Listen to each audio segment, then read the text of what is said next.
पर्वतीय आपदाएं, भूस्खलन और हिमस्खलन का प्रबंधन। पर्वतीय आपदा बहुत अधिक मात्रा में होने वाली विनाश को आपदा कहा जाता है। जब ये आपदाएं पर्वतों में होती है तब इसे पर्वतीय आपदा कहते हैं। पर्वतीय क्षेत्रों में अनेक प्रकार की आपदाएं होती है। इनमें मुख्य रूप से भूस्खलन और हिमस्खलन दो सबसे बड़ी आपदाएं हैं। भूस्खलन का अर्थ, भूस्खलन दो शब्दों से मिलकर बना है, भू और स्खलन। भू माने भूमि, स्खलन माने खिसकना। भूमि का अपने स्थान से खिसकना ही भूस्खलन है।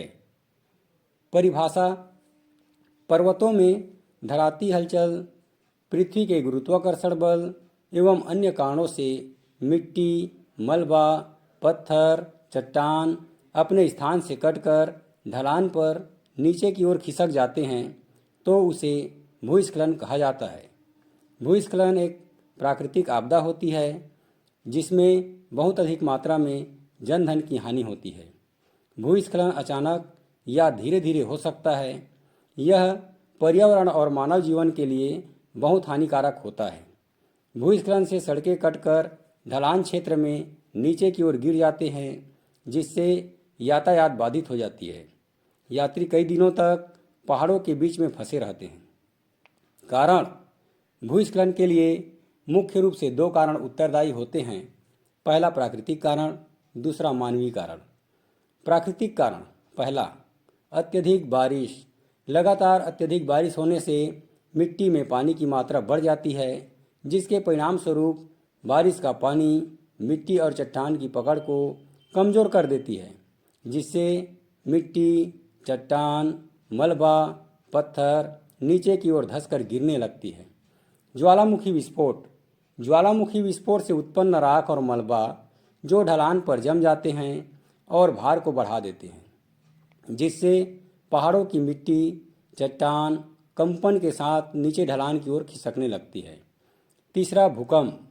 भूकंप आने से जमीन में तेज गति से कंपन होने लगता है जिस कारण मिट्टी और चट्टान में अस्थिरता आ जाती है या जो जमीन पहले से कमज़ोर होती है उनकी कमजोरियों को और बढ़ा देती है जिससे भूस्खलन की संभावना बढ़ जाती है। चौथा, क्षरण। मिट्टी और चट्टान के भीतरी कण और वनस्पति एकजुट होकर मजबूती से बंधे रहते हैं जो किसी कारणवश टूटने लगता है जिसके परिणाम स्वरूप भूस्खलन अधिक संवेदनशील हो जाता है। मानवीय कारण: पहला, वृक्षों की कटाई। वृक्षों की जड़ें मिट्टी को मजबूती से बांध कर रखती है। जब वृक्षों की अंधाधुंध कटाई होती है तब मिट्टी में वृक्षों की जड़ की पकड़ समाप्त हो जाती है जिसके परिणाम स्वरूप भूस्खलन की संभावना बढ़ जाती है। दूसरा, अनियंत्रित उत्खनन। मानवीय उत्खनन से वनस्पति आवरण धीरे धीरे समाप्त हो जाता है जिससे मिट्टी को बांध कर रखने वाली जड़ें टूटकर अलग हो जाती है। परिणाम स्वरूप भूस्खलन की संभावना बढ़ जाती है। तीसरा, स्थानांतरित कृषि। पर्वतीय क्षेत्रों में जंगल को जलाकर एवं वृक्षों की कटाई कर खेती की जाती है। कुछ समय बाद उस स्थान को छोड़कर दूसरे स्थान में पुनः जंगल को जलाकर एवं वृक्षों की कटाई कर कृषि किया जाता है। परिणाम स्वरूप वहाँ की मिट्टी कमज़ोर हो जाती है जिस कारण भूस्खलन की संभावना बढ़ जाती है। चौथा, शहरीकरण। पर्वतीय क्षेत्रों में शहरीकरण के फलस्वरूप सड़क, पुल, गृह निर्माण आदि कार्य किया जाता है जिस कारण भूस्खलन की संभावना बढ़ जाती है। सुरक्षा के उपाय: भूस्खलन रोकने के लिए निम्न उपाय किए जा सकते हैं। पहला, अधिक से अधिक पेड़ पौधे लगाने चाहिए ताकि मिट्टी के कटाव को रोका जा सके। दूसरा, भूस्खलन के संभावित स्थान पर निवास नहीं करना चाहिए। तीसरा, नालों की कूड़ा करकट, मलबा, प्लास्टिक आदि को नियमित रूप से साफ करते रहना चाहिए। चौथा, रिसाव छिद्रों को खुला रखना चाहिए। पांचवा, पहाड़ों में सीढ़ीनुमा खेती को बढ़ावा देना चाहिए। छठवां, पहाड़ों में ढलान को स्थिर करने के लिए अवरोधक दीवारें बनाना चाहिए। सातवां, जल निकासी की पर्याप्त व्यवस्था सुनिश्चित करना चाहिए। हिमस्खलन। हिमस्खलन का अर्थ: हिमस्खलन दो शब्दों से मिलकर बना है, हिम और स्खलन। हिम माने बर्फ, स्खलन माने खिसकना। बर्फ का अपने स्थान से खिसकना ही हिमस्खलन है। परिभाषा: हिमस्खलन पर्वतीय क्षेत्रों में होने वाली प्राकृतिक आपदा है। पर्वतों में हिम की बड़ी मात्रा में होने वाले बहाव को हिमस्खलन कहा जाता है, जिसमें ऊंचे क्षेत्र में उपस्थित हिमपुंज में अचानक परिवर्तन होने के कारण बर्फ का टुकड़ा तेज गति से अपने साथ मिट्टी, पत्थर, बर्फ की और भी मात्रा को शामिल करते हुए नीचे की ओर गिरती है, जिससे बड़ी मात्रा में जनधन की हानि होती है। यह आमतौर पर सर्दियों या बसंत ऋतु में सबसे अधिक होती है। हिमस्खलन होने से सड़कों पर बर्फ़ों का ढेर लग जाता है, जिससे मार्ग अवरुद्ध हो जाता है एवं आवागमन प्रभावित होता है।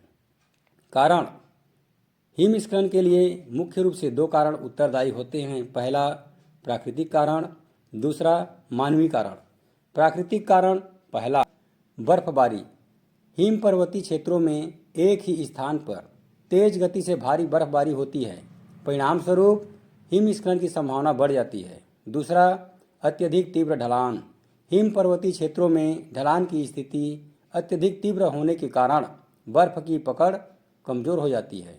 सूर्य का प्रकाश और तेज हवा के संपर्क में आने के कारण हिमस्खलन होने लगती है।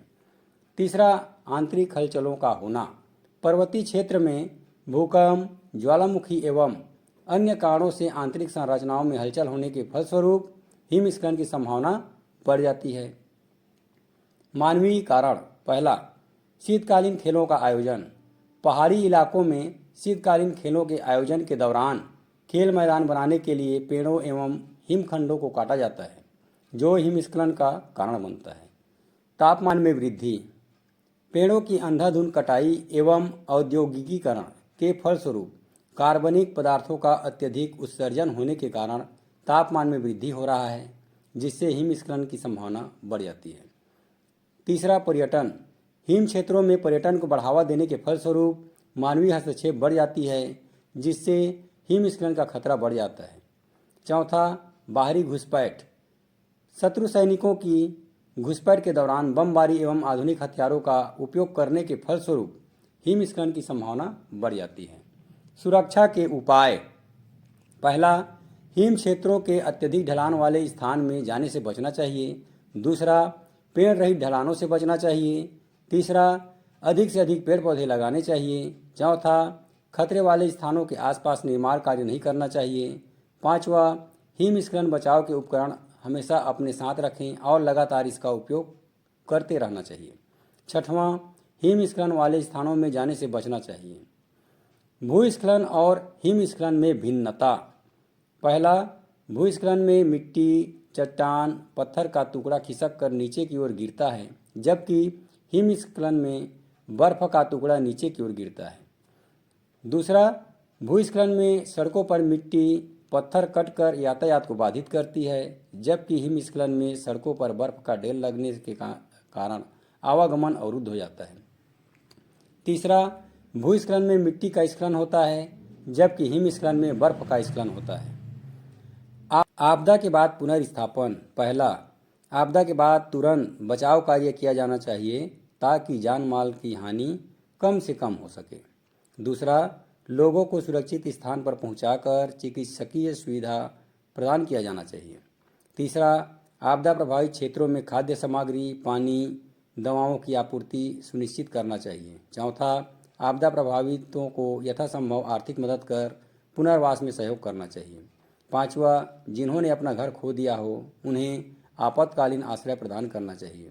छठवां, आपदा के कारण जो यात्री बीच में फंस गए हैं उनके लिए भोजन एवं उपयुक्त स्थान पर पहुंचाने हेतु यथासंभव प्रयास करना चाहिए।